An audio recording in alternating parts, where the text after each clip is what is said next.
नमस्कार। आज आपको उस देश ले चलते हैं जहाँ के बारे में हम अक्सर किताबों में पढ़ा, कबीर की वाणी के देश में। व्यवहारिक रूप से कबीर कहाँ है, गायन में कबीर कहाँ है, आज कबीर होते तो क्या होते, कहाँ होते, क्या कबीर आज भी इस बदलती हुई जीवन शैली में प्रासंगिक है, क्या कबीर की आज भी ज़रूरत है? इन सब बातों पे हम चर्चा करेंगे। और आज के हमारे मेहमान हैं प्रहलाद सिंह जी टिपानिया। मध्य प्रदेश की एक छोटे से गांव लुणियाखेड़ी, वहाँ पे आपका जन्म हुआ, सरकारी नौकरी में आए, शिक्षक के रूप में कबीर की वाणी के साथ लोगों को, बच्चों को वो ज्ञान भी दिया जो संस्कारों के लिए ज़रूरी है। लेकिन आगे इस धारा को रोका नहीं और कबीर की वाणी को देश विदेश तक फैलाया और फैला रहे। तो सर, आपका हम आज बहुत स्वागत करते हैं इस चर्चा में। आप पधारे और आपने समय दिया। आपका बहुत बहुत साधुवाद कि आपने कबीर को लेकर के ये बातचीत का दौर शुरू किया, क्योंकि वर्तमान समय में कबीर केवल किसी मज़हब, किसी पंथ, किसी धर्म या संप्रदाय में नहीं है, वो हर जनमानस के अंतर में कहीं न कहीं उसका बीज मौजूद है। सवाल केवल ये है कि उसको अनुकूल परिस्थितियाँ उसके अंकुरण के लिए चाहिए। क्या आपको भी अपने घर परिवार के परिवेश में कबीर की वाणी के कुछ शीतल शब्द सुनने को मिले थे? नहीं, हमने कबीर को जब हम पढ़ते थे, और हम तो गांव के छोटे से स्कूल में पढ़े, जहाँ मैं पढ़ा वहाँ तो स्कूल ही नहीं था, हम मंदिर में पढ़े जी। परंतु हमने किताबों में ज़रूर कबीर की साखियाँ पढ़ी, और वो कबीर की साखियाँ हमें याद थी, और वो केवल 10 नंबर के लिए याद थी जी। हम जब मैं खुद शिक्षक हो गया, और जब मैंने पहली बार इस वीणा के ऊपर पहली बार हमारे जीवन में 77-78 में जी पहली बार सुना, तो वहाँ कबीर के भजन सुने जी। और कबीर के भजन तो जब उन्होंने गाए तो कबीर के भजन तो हमने कभी सुने नहीं थे, साखियाँ हमें याद थी, तो कबीर की साखियों तक हम सीमित थे। परंतु मैं उनको साधुवाद ज्ञापित करूं जिन्होंने मौखिक और वाचिक परंपरा के रूप से जितने भी संत, जितने भी साधक हुए जी, उनके वाणियों को मौखिक रूप से जिंदा रखा जी, और उसमें कबीर सर्वोपरि है जी। तो कबीर के भजन लोगों ने मौखिक रूप से एक पीढ़ी से दूसरी पीढ़ी तक, और आज भी वो लोक में जिंदा है, और उन लोगों के बीच में जिंदा है जिन्होंने कभी किताब पढ़ी नहीं, जिन्होंने अक्षर का ज्ञान नहीं था जी, मसी कागज छुओ नहीं, हाँ, परंतु उनको वो कबीर गाना और कबीर को जीना ये उनके जीवन में था, और आज भी कहीं न कहीं है। कबीर की वाणी में कबीर ने सामाजिक बातें कहीं फर्क नजर नहीं आया, जैसा उन्होंने कहा उन्होंने जिया। एक शिक्षक के रूप में आपने स्कूल में बच्चों को तो पढ़ाया, लेकिन शिक्षक आमतौर पर शिक्षक को देखते वो दीवारों पे बड़े बड़े दोहे कबीर के लिखते हैं, तो पत्थर पूजने पे है या मुल्ला मौलवी पे लेके है, धर्म आखिर अंधविश्वास पे है, लेकिन वो व्यवहारिक ज़िंदगी में उस कबीर की वाणी से, उस कबीर की चेतना से बिल्कुल दूर नज़र आता है। चाहे वो मूर्ति पूजा की बात हो, वो अंधविश्वास की बात हो, या और कोई कुरीतियों की बात हो। आप किस रूप में देखते हैं इसको? देखिए दिक्कत क्या है साहब, करने और कथने में बहुत फर्क है। जी। करनी बिन कथनी कथे और अज्ञानी दिन रात, और कुकर समान भूसत फिरे सुनी सुनाई बात, आजकल ये हो रहा है। जी। पढ़ने लिखने वाले लोग पढ़ते लिखते हैं, अच्छी बात है, परंतु जब तक उस चीज़ को खुद महसूस ना कर ले तब तक पढ़ना लिखना उतना सार्थक नहीं है। और इसीलिए कबीर कहते हैं कि बढ़िया गुणिया दोनों थकिया, और समझा भी उलझ जाए, और स्वर्ग नर की गेल मैंने फिर गोता खाए। स्वर्ग और नर का झुंझुना कहिएगा, पता नहीं स्वर्ग है कि कहाँ पर है, नर कहाँ पर है, परंतु इस तरह का जो लोगों के बीच में ये जो भरा गया जी, ये उन चतुर लोगों का चतुराई का परिचायक है, मैं ये मानता हूँ। जी जी। इस वजह से पढ़ना लिखना बुरी बात नहीं है, परंतु जो चीज़ हम किताबों में लिखी है उसको जब तक खुद महसूस ना कर लें जी, तब तक उस चीज़ का साक्षीभूत नहीं हो सकता है। कबीर कहते हैं, मैं कहता हूँ आखन की देखी, तू कहता है कागज की लेखी, मैं कहता सुरजावन हारी, तू राखियो उर्जाई रे।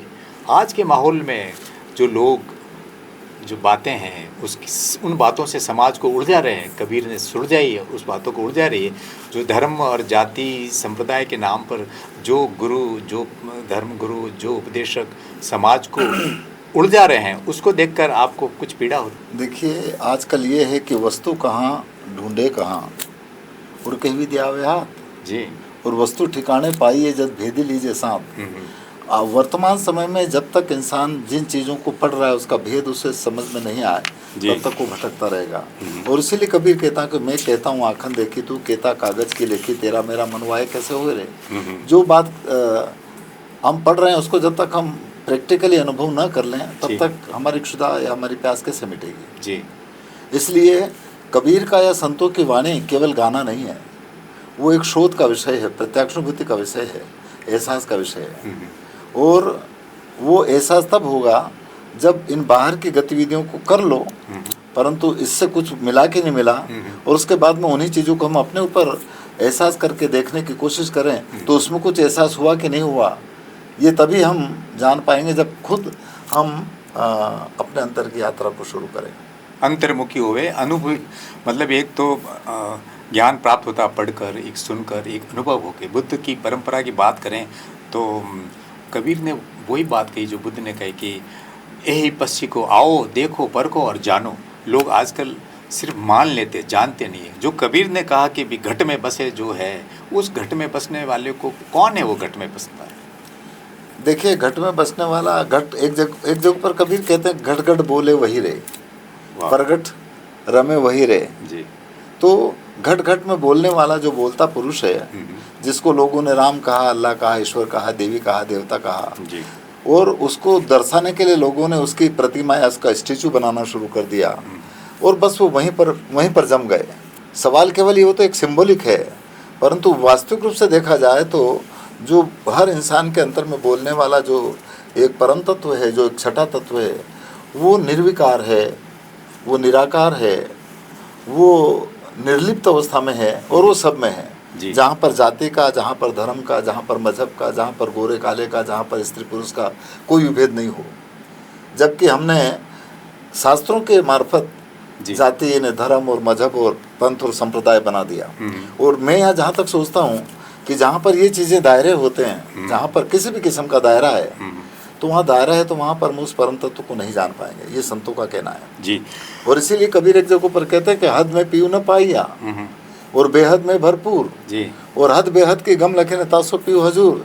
जब तक इंसान इन हदों में रहेगा, जाति के, मजहब के, धर्म के, संप्रदाय के, ऊंचे के, नीचे के, गोरे के, काले के, देश के, परदेश के, तो बताओ वो उस परम तत्व को कैसे जान पाएगा जो सब में एक है? उस नूर को कैसे जान पाएगा जो सबको सृजित करने का काम करता है? या वो परम चेतना, वो वाइब्रेशन जो कभी मिटती नहीं जी, उसका एहसास कैसे कर पाएगा? और उसका एहसास करने के लिए ही आप और हम सबको ये जो शरीर मिला है, ये है, यही सच्चा कर्म क्षेत्र है, या यही सच्चा कुरुक्षेत्र है, जिसके मार्फत हम इस शरीर को चलाने वाली जो चेतन सत्ता है उसको हम इस शरीर के मार्फत ही जान सकते हैं। इस शरीर के मार्फत ही उसका बोध हो सकता है जी। या उसकी प्रत्यक्षानुभूति हो सकती है। और यदि प्रत्यक्षानुभूति करने वाले लोग ये कहें कि मेरे को तो ऐसा राम दिखा या मेरे को ऐसा हनुमान दिखा या मेरे को ऐसा कबीर दिखा, तो समझिएगा कि वो पक्का धोखेबाज है। मैं तो ये मानता हूँ। तो राम नाम का आपने जिक्र किया, सकल पसारा जो राम, एक बात में कबीर कहते राम निरंजन चारा रे, अंजन सकल पसारा रे, कहे कबीर कोई बिरला जाने, अंजन छोड़ी निरंजन है। बिरला, बिरला, बिरला का मतलब कौन बिरला है जो ये राम नाम को जाने, या कबीर जिस राम को कहते वो कबीर के राम कौन है? देखिए, कबीर के राम के बारे में बहुत सारे कबीर पंथियों की भी अवधारणा कि राम ऐसा है या राम का वो, राम के बारे में उनका सोच अलग हो सकता है। परंतु कबीर ने कहा कि कहें कबीर एक राम भजे बिन बांधे जमपुर जासी। कबीर ने कहा कि जब तक इंसान उस राम को नहीं जाने तब तक वो ये बाहरी जो आडंबर है ना, उसमें फंसता रहेगा जी।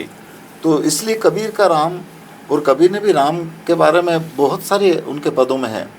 जैसे अभी आपने कहा कि राम निरंजन न्यारा और जिसका सकल पसारा है, परंतु वो राम जो पूरे कण कण में व्यापक थे। और इसमें भी उन्होंने लिख दिया हरि व्यापक सर्वत्र समाना जी। और जब आप ये मानते हैं कि वो सर्वत्र समाना, तो फिर आपके अंदर ये भेदभाव क्यों? तो इसलिए कबीर के राम वो राम नहीं है जो कभी मिट जाता। कबीर का राम वो है जो अविनाशी है। कबीर का राम वो है जो कभी मरता नहीं जी। कबीर का राम वो है जो सर्व पूरे कायनात को समान रूप से सृजित करता है, वो राम है कबीर का।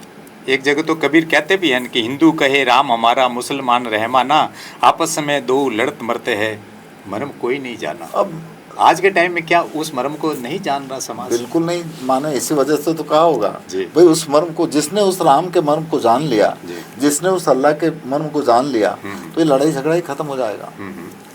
एक राम दशरथ का बेटा, आकार जो भी आकार बना है वो फना होगा, जो भी आकार बना वो कभी स्थायी नहीं रहेगा, ये तो सब जानते हैं। तो एक राम दशरथ का बेटा, दूसरा राम घट घट में बैठा, और तीसरे राम का सकल पसारा, चौथा राम इन सबसे न्यारा जी।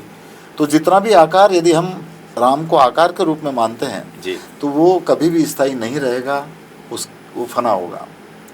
इस वजह से वो कहते हैं कि आकार राम दशरथ का बेटा, निराकार घट घट में बैठा, और बुंद राम का सकल पसारा, और निरालम सभी से न्यारा जी। तो कबीर का भी राम है, पर वो राम जिसको हम किसी अवलंबन में नहीं बांध सकते जी, हम किसी दायरे में नहीं बांध सकते। हिंदी साहित्यकार लोगों ने क्या कबीर की सही व्याख्या की? उनको कहते हैं कि कबीर निर्गुण भक्ति के भक्त थे। भक्त का जो स्वरूप है कबीर की वाणी में कहीं नजर आ रहा। क्या आपका मानना है कबीर भक्त थे या संत थे? क्योंकि कबीर ने तो बहुत कहा कि न काहूँ से दोस्ती न काहूँ से बैर। कबीर ने बिना लाग लपेट, बिना स्वार्थ, बिना कोई ढोंग रचे जो सच्ची बात है, सही बात कही। तो आज के परिप्रेक्ष्य में आप कैसे देखते हैं? पहले तो हम इस बात को देखें कि भक्त क्या होता है और संत क्या होता है जी। क्योंकि संत किसी प्रकार का भेष बनाना या किसी प्रकार का बाहरी दिखावा होना, लोग उसको संत समझते हैं जी। या भक्त कुछ भक्ति करते हैं उसको समझते हैं। परंतु मैं जहाँ तक सोचता हूँ कि संतों के मुताबिक एक जगह पर ये कहा है कि भक्ति भाव भादो नदी जी, और सभी चले भर रहा है जी, और सरिता सोही जान जो जेठ मास ठहरा है जी। भक्त वो है जो, इसको यहाँ कहना नहीं चाहिए परंतु एक साखी में बता देता हूँ कि भग भोगे भग उपजे जी, और भग से बचा न कोई जी, और कहें कबीर जो भग से बचे भक्त कहावे सोए। और संत की परंपरा में मैं ये मानता हूँ कि संत वो तत्व है जो हर तन के अंदर सना हुआ है जी। क्योंकि और संत संगीत से बनता है जी, और संगीत शब्द ही संत का एक परिचायक होता है। संगीत में यदि हम पहले अक्षर को हटा दें तो गीत बजता है। उन वाणियों को मार्फत जब लोग जुड़ते हैं तो वो सब एक दूसरे के साथ हो जाते हैं, संगी हो जाते हैं जी। और यदि बीच के अक्षर को हटा दें जी, तो फिर वो बन जाते हैं जो होना चाहिए, और वो है संत जी। तो संत का मतलब होता है हर तन के अंदर सना हुआ एक सुप्रीम पावर, जिसको आजकल लोग सनातनी कहते हैं। हाँ। और सनातनी का मतलब होता है हर तन के अंदर सना हुआ वो परम तत्व, वो छठा तत्व जो उसको सृजित करता है, जिसको हम राम कह सकते हैं, जिसको अल्लाह कह सकते हैं, जिसको देवी कह सकते हैं, जिसको देवा कह सकते हैं, जिसको हनुमान कह सकते हैं, जो कहना वो कह सकते हैं जी। और वो केवल एक ऊर्जा है, वो केवल एक शक्ति है जी, और शक्ति ही ब्रह्म है, और सब पूरे मानव में एक है। सनातन का आपने जिक्र किया, सनातन का एस धम्मो सनातनो, बुद्ध ने भी कहा कि वही सनातन सदियों से चला रहा शास्त्र जो कभी बदलता नहीं है। कि कबीर ने जगह जगह समाधि पे जिक्र किया, सुरता पे जिक्र किया, गगन मंडल पे बार बार कही है। सहज समाधि, कबीर साहब ने सहज समाधि मतलब सम्यक, अगर बुद्ध की वाणी में बोल तो राइट कंसंट्रेशन, सम्यक समाधि की भाई साधो सहज समाधि भली, जो तू सादा बाणिया साची धार लगा, अंदर झाड़ू दे करी कहाँ दूर। वो अंदर जो आपने कहा कि अंतर्मुखी होना चाहिए, अंदर देख तो लिया लेकिन उस झाड़ू है जो विकार है, मन के जो विकार है, उस झाड़ू से साफ नहीं किए तो खाली तंबूरे कोई कूटे या खाली वेश पहन दिया या खाली और कोई कबीर के नाम पे कर रहे हैं, तो उस कबीर को आप किस रूप में फैला रहे हैं जो मन के जो विकारों को झाड़ू से साफ करने की बात कर रहे हैं? मैं ये मानता हूँ कि जो संतों की वाणी है, जो कबीर की वाणी है, वो कबीर की वाणी ही इंसान के अंतर के कचरे को दूर कर सकती है जी। और जो अंतर का कचरा है वो इतना ज़्यादा भरा हुआ है अधिकतर देखा जाए तो, क्योंकि इंसान केवल देखने पर या सुनने पर जी या सूंघने पर इन पंच विषयों में इतना ज़्यादा फंसा है कि वो आजकल कपड़ा जिन्होंने पहन करके देखा है या कपड़ा जिन्होंने पहना उसके आधार पर वो उसका अपने आप में निर्णय करने लग जाता कि अच्छा ये वो है, शरीर की बनावट के ऊपर या वो निर्णय करने लगता वो है, जबकि वास्तविक रूप से ऐसा है नहीं जी। भेष को पहन करके या भेष को देख करके यदि हम उसका मूल्यांकन करते हैं अपनी कल्पना के आधार पर जी, तो वो जितना ज़्यादा सही नहीं हो सकता है। और इसलिए भेष के बारे में तो कबीर कहते हैं कि भेष पहरे कोई भूलो मती, भेष पहरे कोई भूलो मती और भेष पहरे कोई सिद्ध नहीं। काम क्रोध मद लोभ माया अति घनी सील और सांस संतोष नहीं, और कपट के भेष से कहा सीजे नहीं, न कपट के भेष से वो राम राजी नहीं। कहें कबीर यह सत्य का विचार है, समझ ले देख अपने मन माई। हम बात बहुत बड़ी बड़ी करते हैं, बहुत मीठी चुपड़ी करते हैं और अंतर में जमाने भर का ये भरा कि ये वो है, तो बताओ क्या मतलब। काम क्रोध और उन विकारों को दूर करने की बात कही ताकि मन निर्मल होवे, समाज परिवार खुशहाल है। उस सुंदर समाज के खुशहाल परिवार की कल्पना की थी संत कबीर ने। और सुमिरन की बात बार बार आई है, सम्यक स्मृति जिसको कह सकते हैं, अवेयरनेस, आज की पीढ़ी अवेयरनेस कह सकती है, अलर्टनेस कह सकती है। कबीर सुमिरन सार है और सकर जंजाल। उस कौन सा सुमिरन? लोग कहते हैं कि नाम जपो, माला जपो, कबीर कौन से सुमिरन की बात कर रहे हैं? कबीर तो ये कहते हैं कि माला न कर मुख जिब्या नहा ले, आप ही हो तुचारा, और सभी के गट रसना लगे, कोई जानेगा जाना नारा। सुमरन किया नहीं जाता, मैं ये मानता हूँ। और जो सुमरन करते हैं समझ लो वो थोड़ा थोड़ा ठीक है उस लाइन पर जा रहे होंगे, परंतु अभी भी भूल में। सुमरन हर इंसान के अंदर होता है, सुमरन करने की चीज़ नहीं है, सुमरन हो रही है वो है, उससे जुड़ने की जरूरत है। इसलिए क्या जाप क्या अजपा, अजपा सुमरन घट विषय। जी जी, जिसको जपने की जरूरत नहीं है वो सबके घट में है, वो चाहे हिंदू हो, चाहे मुसलमान हो, चाहे सिख जैन ईसाई पारसी जो भी हो, ये उनकी राह है। और इस वजह से कहा कि अज पर सुमरन घट विषय हो दीना सृजनहार, जिसने सबको सृजन किया, उसने सबके साथ समान सलूक के साथ में वो सभी उनके साथ मौजूद है जी। जब सृजनकर्ता की बात आती है, क्रिएटर जिसको कहते हैं, तो लोग सीधा ईश्वर परमात्मा की ओर ले जाते हैं। कहाँ है परमात्मा? आपने देखा? मैंने तो नहीं देखा। देखिए ये जितने बिल्कुल सही, परमात्मा का मतलब होता है श्रेष्ठ आत्मा। वो आत्मा सबके अंदर है, परंतु एक पॉजिटिविटी के साथ में जो काम करने वाला है वो परमात्मा है। और इसीलिए कबीर कहते हैं ना कि कबीर लोहा एक है जी, और गढ़ने में है फेर, और ताही का वक्तर बनाना ताही की शमशेर। जब तक इंसान की दृष्टि सकारात्मक नहीं होगी तब तक सब गड़बड़ होगा जी। जब नेगेटिविटी होगी तो वो इंसान के साथ में दुर्व्यवहार करेगा ही, छल कपट करेगा ही सही, मारकाट करेगा ही सही, क्योंकि उसको सामने वाले में भी वो परमात्मा नहीं दिख रहा है। और कबीर की थीम इतनी बारीक है जी, क्योंकि कबीर में बंदगी करते हैं, आपको पता है। और बंदगी करते हो तो मैं आपके आंखों में देखूँ, आप मेरी आंखों में देखेंगे तो आपकी आंखों में मेरा ही स्वरूप दिखेगा मुझे जी। तो कबीर ये कहते हैं कि देखो इसमें भी तू ही है, और आप यदि मेरी आंखों में देखोगे तो आपको आपका स्वरूप दिखेगा। तो कबीर ये कहते हैं कि इसमें भी तू ही है। और जब ये इंसान जान ले कि उसमें भी वही है, तो फिर उसके साथ वो कोई अन्याय, अत्याचार, व्याभिचार, दुराचार करे? नहीं करेगा। इसलिए केवल कबीरपंथी बन जाना और यदि इन चीज़ों को अनुभूति में नहीं लाना तो वो है कि नहीं है ये खुद उसका निर्णय करे। कबीर वाणी के अंदर ध्यान, समाधि आज के टाइम में कितना महत्व दिया जाता है? क्योंकि एक जगह कबीर कहते हैं, रस गगन गुफा में अजर झरे। जो अमृत झरता है उस गुफा में, वो जो गगन मंडल जहाँ पे आप कहते हो बिना सूरज उजियारा हो रहा है, आज के लोगों को अगर समझाए तो वो उजियारा, वो गगन मंडल, वो सुमिरन, वो समाधि।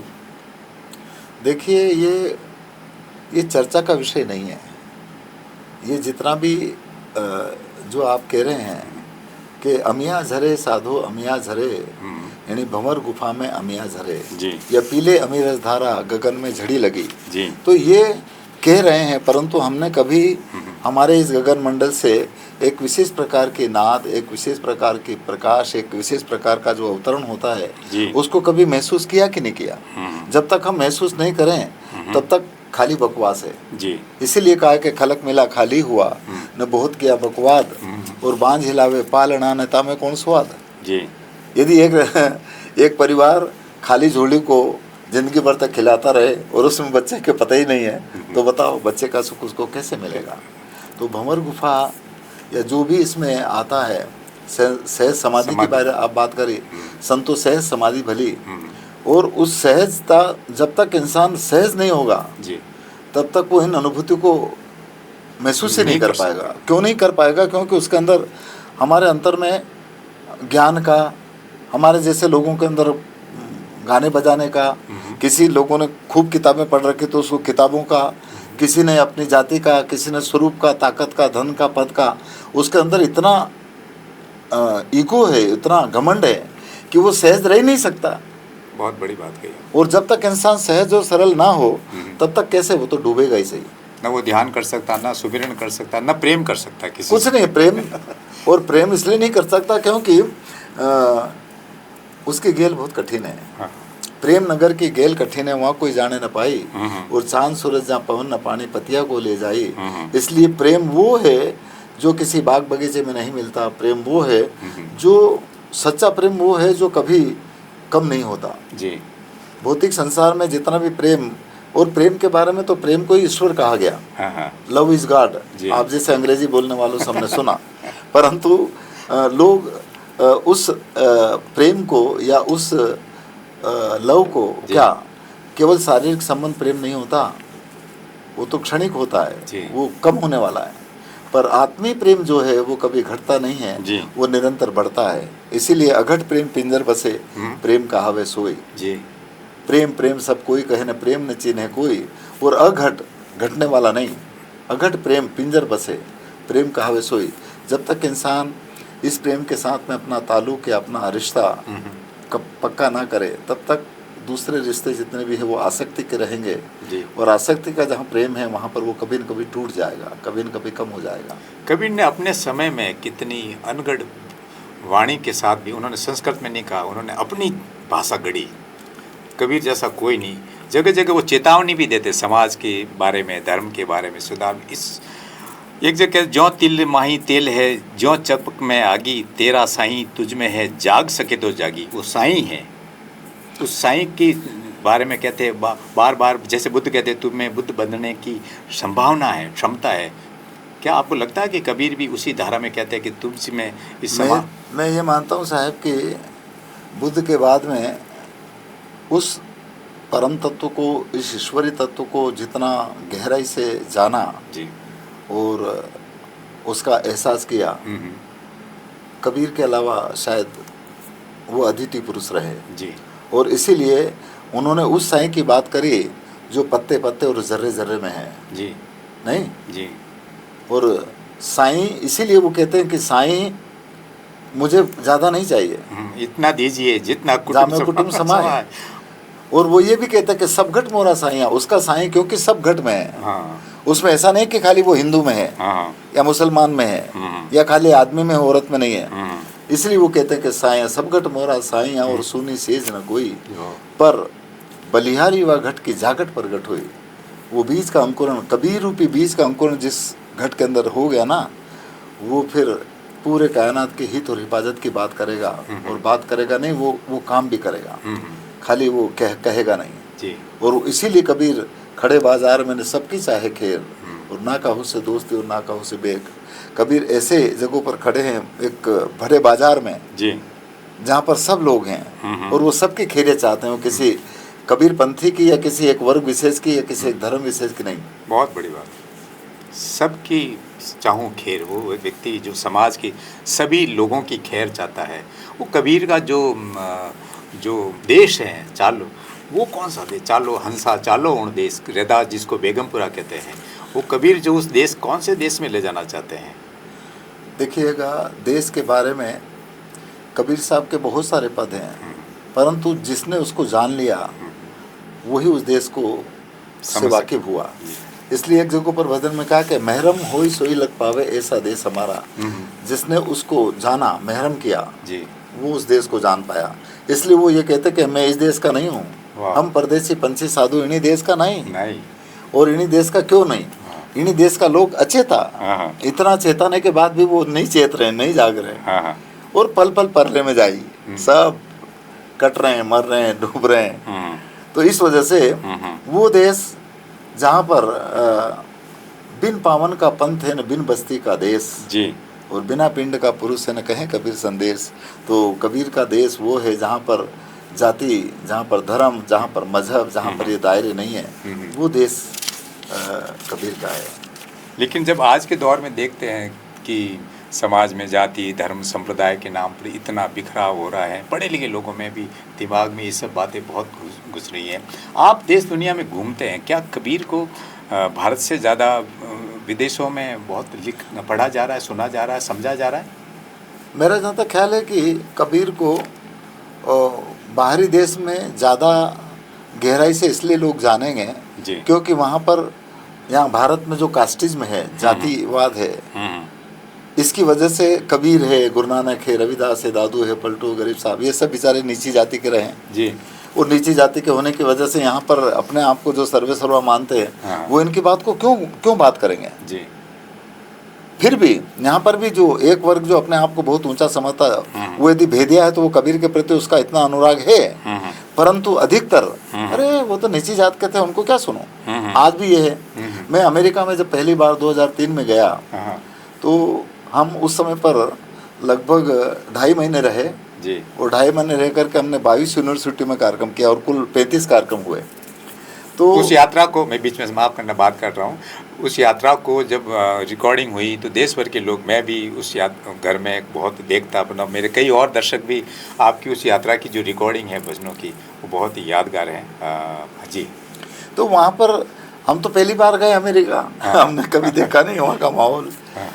तो वहाँ पर एक तो ये स्वतंत्रता है वहाँ पर, जैसे आज अपने यहाँ पर वो कॉन्सेप्ट नहीं है, परंतु हमारे साथ में जब वहाँ पहली बार हुआ वो गले मिलने वाला मामला जी, जहाँ पर लड़के लड़कियाँ एकदम गले मिलते थे तो हम थोड़े चौंके, परंतु उन्होंने ये कहा कि आपने ये जो गाया है वो क्या गाया है ये हमको पता नहीं है जी, परंतु आपके गाने की वजह से हमारे भीतर में कुछ हुआ। ये बात आपने उस टाइम कही भी थी। तो संगीत जो है ना साहब, संगीत अंतर से इंसान को झकझोरता है।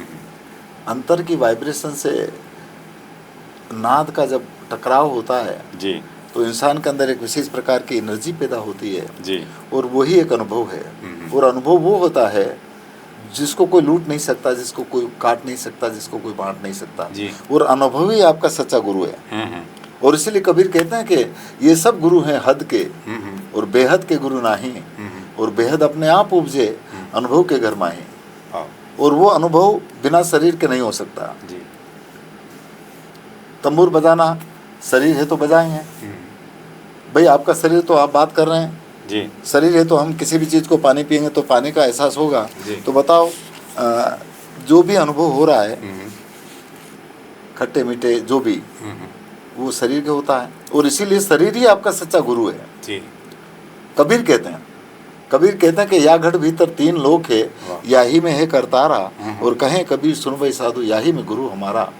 इसलिए इस शरीर रूपी गुरु के मार्फत ही हम अपने अंतर के सदगुरु को जान सकते हैं।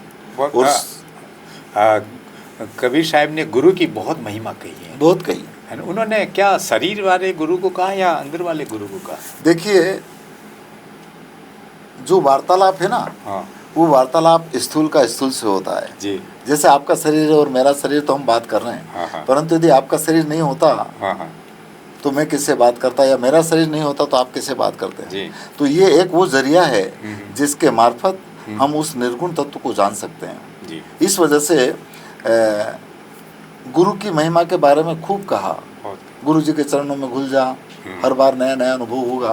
परंतु शरीर के मार्फत जब हम अपने अंतर की यात्रा को शुरू करते हैं तो हर इंसान को अपना अनुभव होगा, और वो अनुभव जो होता है ना, उसको कोई यूँ किताबों में नहीं लिख सकता, और जो किताबों में लिखते हैं वो नहीं होता है जिसके बारे में कहा गया। जी।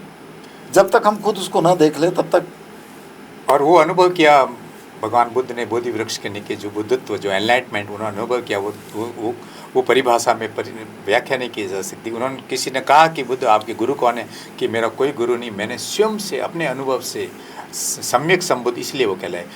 कबीर साहब ने भी बहुत जगह कहा कि मैंने ये अनुभव किसी से देखा नहीं, पढ़ा नहीं या जाना नहीं, मैंने अपने अनुभव से गाया। लेकिन फिर भी उनके दौर में और आज के समय में भी कहते हैं कि कबीर के गुरु रामानंद जी थे। आपका क्या मानना है? क्योंकि कबीर साहब ने तो गुरु में और संतों की तो व्याख्या की, लेकिन रामानंद जी का कहीं जिक्र नहीं किया। आज के लोग क्या जो कबीर, देखिए, इस मेरा सोच है, ऐसा हो सकता है गलत है, इस संसार के अंदर जो ऐसे ऐसे पुरुष हुए हैं ना, उनको सब लोगों ने अपने अपने दायरे में बांटने की कोशिश करी। तो उनके रामानंद गुरु थे कि नहीं थे मुझे तो मालूम नहीं है, परंतु मैं इतना ज़रूर मानता हूँ कि उन्होंने अपने अंतर के राम को जब जान लिया, और अपने अंतर के राम को जानने के बाद में जो उसको आनंद की अनुभूति हुई, वो उनका रामानंद गुरु था।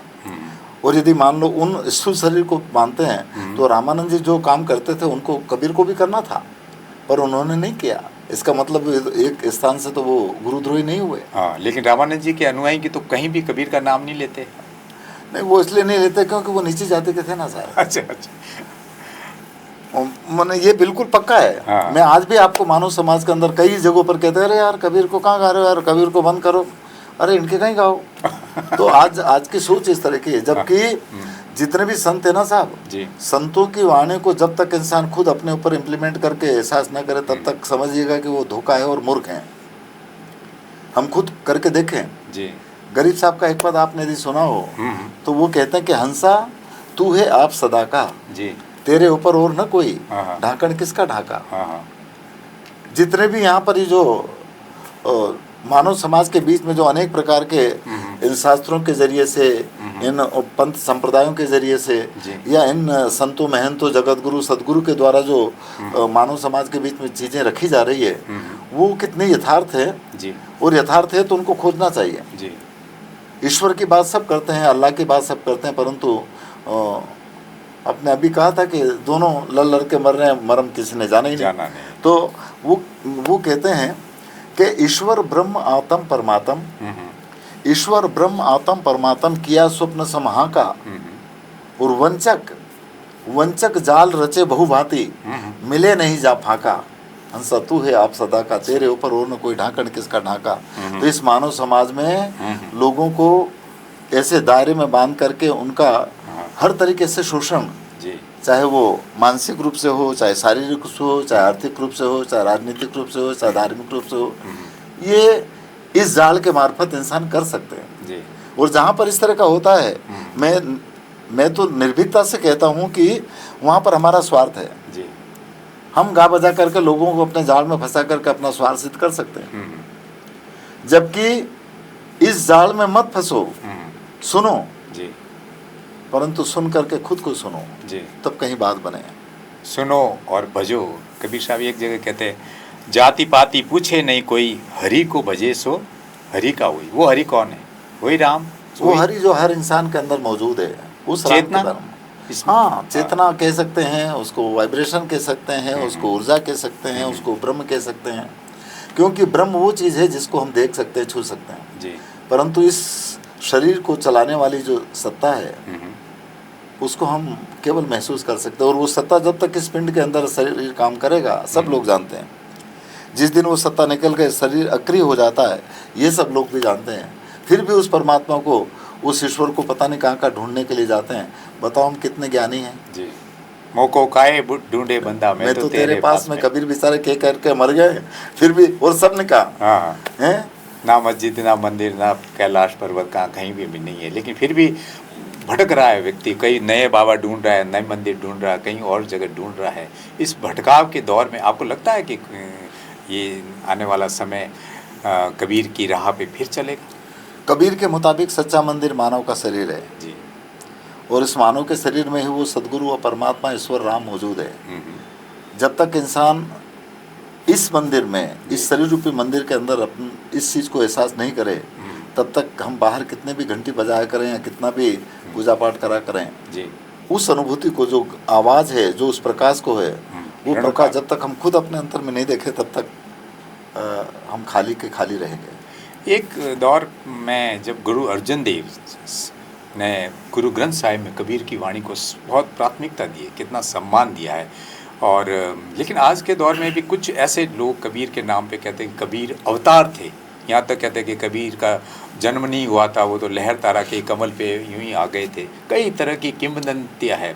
आप किस रूप में देखते हैं, क्या मानते हैं, क्या कबीर, क्योंकि वो अवतार भी, अभी मैं देख रहा हूँ गांव में भी इतना कट्टरवाद है। कुछ लोग, एक धारा है जो मैं नाम नहीं लेना चाहूँगा, कबीर के नाम पे कह रहे कि नहीं कबीर का जन्म नहीं हुआ था, वो तो अवतार है, और वो मूर्ति पूजा का भी बहुत ही कटु रूप से उसका विरोध करते हैं। ये सब देख के, वो भी कबीर के नाम पे, आपको क्या लगता है? देखिए, अवतार, पहले तो ये समझना चाहिए कि अवतार क्या है। कबीर का अवतार वहाँ काशी में लहरताला में हुआ कि नहीं हुआ ये तो मुझे मालूम नहीं, परंतु कबीर काशी किसको मानते हैं ये तो सब जानते हैं। कबीर पंथी लोग खूब गाते हैं, मन मथुरा दिल द्वार काया और काया काशी जान। तो इस काया रूपी काशी के अंदर कबीर का अवतरण हुआ। अवतार का मतलब होता है कोई चीज़ का अवतरण। मैं ये मानता हूँ कि पूरी दुनिया का अवतरण हुआ है, पूरी दुनिया का अवतार हुआ है। कहाँ से? कबीर पंथ में ये कहते हैं कि उतर कर आसमान से नूर का गोला कमल दल पर, वो बन गया बालक बहाना हो तो ऐसा हो, धन्य कबीर को जलवा दिखाना हो तो ऐसा हो, और बिन माँ बाप के इस दुनिया में आना हो तो ऐसा हो। ये भजन हमने सुना जी। तो वो आप जो कह रहे थे कि कबीर वहाँ आसमान से उतर करके वो लहर तारा जो होगा वहाँ पर, आजकल तो काशी के बीच में आ गया, पर जिस समय पर कबीर रहेंगे उस समय पर तो वो एकांत में कहीं जंगल होगा, वहाँ पर वो कमल के फूल के ऊपर आ गए और वो नीमा और नीरू को मिले। अब बताइए, मैंने तो अभी तक ऐसा देखा नहीं, क्योंकि उस समय कभी ऐसा होता होगा तो होता होगा। नहीं, पुरानी बात कहाँ सर, अभी 1500 सन की बात है, उस टाइम ऐसे अवतारों की कोई बात नहीं थी नहीं। परंतु इन चीज़ों को इस तरह से चमत्कारिक रूप में बता करके लोगों को भ्रम में फंसाना भी हो सकता है। परंतु ये ज़रूर है कि अवतार की जो परंपरा है, और लोगों ने लिखा अपने भारत में तो 10 अवतार है। हाँ, बुद्ध ने भी अवतारवाद का विरोध कर दिया, लेकिन लोगों ने उनको भी अवतार करके उनके बारे में उनको भी अवतार पुरुष मान लिया। अवतार का मतलब होता है, मैं ये मानता हूँ कि हर इंसान के पिंड में जो 10 द्वार हैं, उन 10 द्वार से प्रतिपल हर इंसान के अंदर किसी न किसी तरह का अवतरण होता है, और इसी अवतरण की वजह से आप और हम भी बने हैं। हम इस रूप को देखने की कोशिश करना चाहिए, क्योंकि वस्तु इधर है और हम खोज उधर रहे हैं। तो और एक ये भी हो सकता है कि एक शब्द गुरुदेव का ताका अनंत विचार जी, ताके मुनिजन पंडिता न वेद न पावे पार। लोगों ने अपने अपने हिसाब से जो जो कर लिया जी, कर रहे हैं। आज का जो दौर आप देख रहे हैं समाज में, हर तरफ कबीर का दौर में कितनी उथल पुथल, राजनीतिक उथल पुथल हो रही थी, कई संस्कृतियों, कई धारणाओं, कई मतों का द्वंद्व हो रहा था देश में, बहुत मतलब ऐसा माहौल था। उस दौर में कबीर पैदा हुए और वैसी बिना लाग लपेट के वो क्रांति की बात कही, सुधार की बात कही। आज अगर कबीर होते तो कहाँ होते? आज कबीर होते तो बेचारे का या तो उनको मार ही दिया जाता होगा, उनको उस समय पर भी यातनाएं सहना पड़ी, या आज जेल में होते। देखिए, कबीर एक ऐसे निर्भीक पुरुष थे जो किसी दायरे में नहीं बंधे। वर्तमान समय में या उस समय पर भी, वर्तमान समय में भी कोई भी आदमी निर्भीकता से तब बात कर पाएगा जब वो किसी दायरे में न बंधा रहे जी। पक्षपातपूर्ण व्यवहार तब होता है जब हम किसी पक्ष के अंदर शामिल होते हैं जी। तो कबीर जो थे जी, वो न हिंदू न मुसलमान, और जितने भी संत उन्होंने इन सबको मिलाने का काम किया जी। संतों का मतलब ही है कि जोड़ने का काम किया, तोड़ने का नहीं किया। उन्होंने सबके जलन की, सबके अगन को, सबके तपन को बुझाने का काम किया जी। और इसीलिए कहा है कि आग लगी आकाश में, जल जल पड़े अंगार, और संतन होते जगत में तो जल मरता संसार।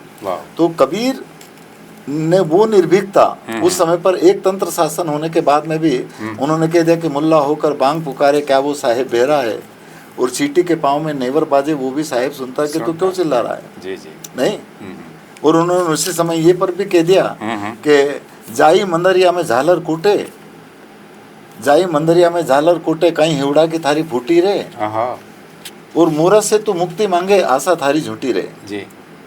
या उन्होंने उस समय पर कह दिया कि थारा देवलिया में देव नहीं, झालर कूटे गरज कसी। तो जो इंसान इतनी निर्भीकता से ये बात कर सके, वो इसलिए क्योंकि वो ना तो हिंदू के दायरे में थे ना मुसलमान के दायरे में थे, वो केवल एक इंसानियत और एक इंसान के जामे में थे। और जब तक इंसान इंसान न बने तब तक ये सब गड़बड़ होता रहेगा, मेरा ऐसा सोच है। साहब, कबीर साहब ने अपनी वाणी में बहुत कहा है, आवागमन मिट जाए, भवसागर पार हो जाए, सुमिरन की बात की, समाधि की बात की। बुद्ध की धारा की जब बात करते तो बुद्ध ने निर्वाण शब्द काम में लिया, मुक्ति का मार्ग। वो मार्ग क्या है कबीर की धारा में? निर्वाण का मार्ग, मुक्ति का मार्ग, आवागमन से मुक्त हो जाना, भवसागर पार हो जाना। कौन सा भवसागर से पार होने की बात कही है? देखिए, आवागमन से मुक्त होने की बात कबीर कहते हैं, और मुक्ति के बारे में तो कबीर साहब ने एक भजन में कहा कि मुक्ति भरे जहाँ पानी साधु, मेरा गुरु निर्वाणी जी, या मुक्ति रहेगा जाके दासी, ऐसा उन्होंने कहा। तो मुक्त होने का मतलब होता है, मैं ये मानता हूँ कि मरने के बाद में मुक्त होना या नहीं होना, कहाँ होगा ये तो हमें पता नहीं है जी। परंतु यदि अभी मैंने इस तंबूर को यदि पकड़ रखा है जी, तो मैं अभी से युक्त हूँ, और यदि मैं इस तंबूर को मेरे से छोड़ दिया तो मैं इससे मुक्त हो गया। बस ये है, हमने क्या पकड़ रखा है जी। और आवागमन से रहित आने जाने का जो चक्कर क्यों है, ये तो सब लोग जानते हैं कि हम क्यों आ जा रहे हैं।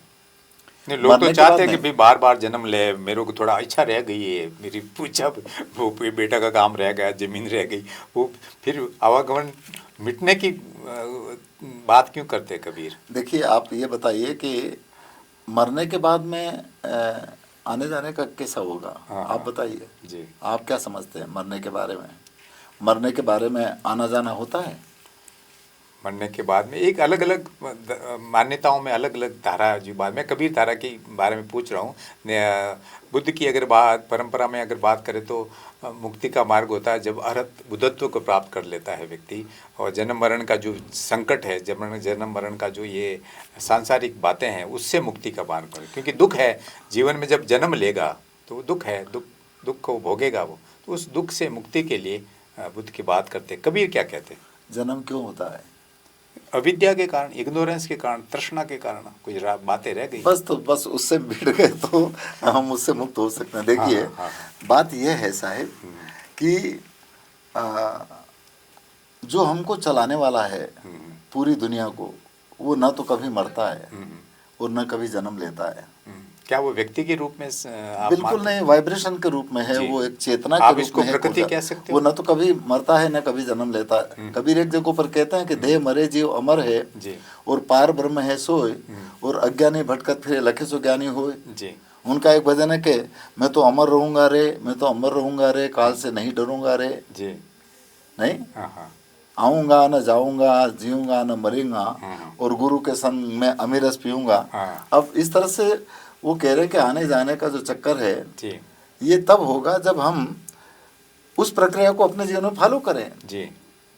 अब और मरने के बाद में जन्म होता कि नहीं होता ये तो मुझे नहीं मालूम जी, परंतु मैं इतना जरूर कह सकता हूँ कि जो भी जन्म अनम है वो आपके जीते जी हो गया जी जी। मरने के बाद में काहे का जन्म? माटी में माटी मिला और मिला पवन में पवन। और मैं तो पूछूं पंडिता, दोनों में मोह है कौन? पांचों तत्व अपने अपने जगहों पर चले गए, इस शरीर को चलाने वाली चेतना या ऊर्जा अपनी जगहों पर चली गई। बताओ फिर किसका हास हुआ, किसका नाश हुआ, और कौन मरा और कौन जिया जी? अरे जन्म तो पहले ही हो गया ना हर इंसान का। तो एक जगह कबीर ने सामाजिक बातें कही, आर्थिक धार्मिक बातें कही, लेकिन अर्थ के मामले कबीर एक बिरले है जो ग्रस्त जीवन में रहते हैं, एक जुलाहे के रूप में रहते हुए भी उन्होंने इतनी बड़ी बातें कही, इतनी महान बातें कही। तो अर्थ के बारे में क्या करते कबीर के? साईं इतना दीजिए जिसमें कुटुंब समाए, मेहमान भूखा नहीं जाए, और सब ये बातें कही। तो कबीर धारा में आर्थिक समृद्धि के लिए कि रुपया कितना होना चाहिए। एक जगह कबीर ने ये भी कहा, माया ठगिनी भी कहा है। वो माया क्या इस अर्थ को कहा या माया इस सारे सांसारिक जो विकारों को कहा? देखिए, एक जगह पर तो हम ये मान सकते हैं कि उठो कबीरा लागो धंधे, धंधे से धन मिलता है। उन्होंने ये कहा ना, काम की ओर इंसान को इंगित किया और प्रेरित किया जी। दूसरी बात यह है कि माया दृष्टि में, कबीर की दृष्टि में माया क्या है? माया किसी औरत का नाम नहीं है, माया धन दौलत का नाम नहीं है। माया जो भी चीज़ दिखती है वो सब माया है। और यदि जो चीज़ दिखती है वो फना होगी, नाश होगा जी। और माया कभी भी स्थायी नहीं है, नाश होगा। इसलिए उनका एक पद है कि संतो दृष्टि पड़े सो माया। जो भी चीज़ दृष्टि में आती है सब माया है जी। और जब माया है, अब आपका शरीर है, मेरा शरीर तो फना होगा, इसलिए माया तो खत्म हो जाएगी। परंतु इस माया को सृजित करने वाला जो तत्व है जी, वो इसमें गुला मिला नहीं है, इससे लिपटा हुआ नहीं है, इससे चिपटा हुआ नहीं है, वो इससे अलग है। वो जैसे निकला कि माया अपनी जगहों पर चली जाएगी। तो इस वजह से माया के बारे में बहुत सारे लोगों ने अपने अपने तौर तरीके से कहा। कबीर ने माया को खूब कहा, माया ऐसी डाकनी ने काट कलेजा खाए, और वेद विचारा क्या करे ने कहाँ तक दवा लगाए। क्योंकि माया तो मारने का ही काम करती है, और माया स्थायी भी नहीं है, ये भी सब लोग जानते हैं जी। जो उगे सो हाथ में ने, फूले सो कुमलाए, और जो चुने सो ढही पड़े न, जन्मे सो मर जाए। जो चीज़ बनती है बिगड़ेगी, जीवन का शाश्वत नियम है। तो इस वजह से वो परमात्मा, वो सुप्रीम पावर, वो ईश्वर या अल्लाह कैसे हो सकता है जो फना हो जाए जी। वो ये भी तो कहा कभी, लोभी थारो निर्वाण, उस जगह झूठो रे संसार। हाँ बिल्कुल ठीक है जी जी। तो कबीर की जो वाणी बहुत अथाह है, और उसका जो ज्ञान, जिस मार्ग पे आप चल रहे हैं, इसमें कई दिन लग सकते हैं। आपका ज्ञान भी बहुत विस्तार से है, तो आप किसी और अवसर पे इस पे लंबी और बातचीत करें। आप इस कबीर वाणी को, जब आपको लगा कि इस वाणी को देश दुनिया में फैलाया जाना चाहिए, अभी आपके जो जन्म स्थान का जो क्षेत्र है उसको लेकर कबीर वाणी के प्रचार के लिए आपकी क्या यात्रा चल रही है? वहाँ पर साहेब हमने सिंत्यानो से कबीर एक सत्संग का कार्यक्रम शुरू किया, और फिर एक कबीर यात्रा का कार्यक्रम शुरू हुआ 2010 से, जो निरंतर चल रहा है, और उसमें हज़ारों मंडलियाँ आज कबीर को गाने वाली हैं। तो हमें इस बात की खुशी है कि कम से कम इन संतों के वाणी को मौखिक रूप से लोग जिंदा रख करके गा रहे हैं जी। कभी न कभी चोट लगेगी तो हो सकता है वो उस चीज़ को महसूस भी करेंगे, परंतु ये तो है कि कम से कम ये वाणी जिंदा है। आपको लग रहा है कि नई पीढ़ी के लोग, जो चिंतन मनन करने वाले लोग, वैज्ञानिक सोच करने वाले, प्रमाण को मानने वाले लोग हैं, अंधविश्वास को नहीं मानते, उन लोगों में भी कबीर की वाणी कहीं जा रही है? उन लोगों में भी कबीर की वाणी आजकल जा रही हैं, और वो मैं उसको इस रूप में भी देखता हूँ कि उस युवा पीढ़ी का दोष नहीं है, कम से कम उनके सामने परसें तो सही जी, जब परसेंगे और यदि वो टेस्ट करेंगे तो निश्चित रूप से उनको भी लगेगा कि अरे ये तो कुछ ऐसी बात है। तो मैं यूँ कह सकता हूँ कि कबीर को आप उस बंदी बंदाई धारणाओं से, उस दीवारों के, मठों के दीवारों से बाहर निकाल रहे हैं? कबीर दायरे में नहीं है साहेब, कबीर मठों के या और पंथों के संप्रदाय के दायरे में नहीं, मैं तो ये मानता हूँ। और इन दायरों से ऊपर उठ करके कबीर को पूरे जनमानस के बीच में फैलाना चाहिए, ताकि पूरी कायनात के अंदर एक आत्मिक शांति और एक प्रेम और सद्भाव कायम किया जा सके। और आजकल की पीढ़ी खोजी है, आजकल की पीढ़ी जो है बहुत जागरूक है जी। हमारे समय में तो, अपने समय में तो कुछ था ही नहीं। आज इंटरनेट और फलाना और ये सब आ गया, तो ये सब किनकी खोज है? वर्तमान समय की पीढ़ी की खोज है ना साहब जी।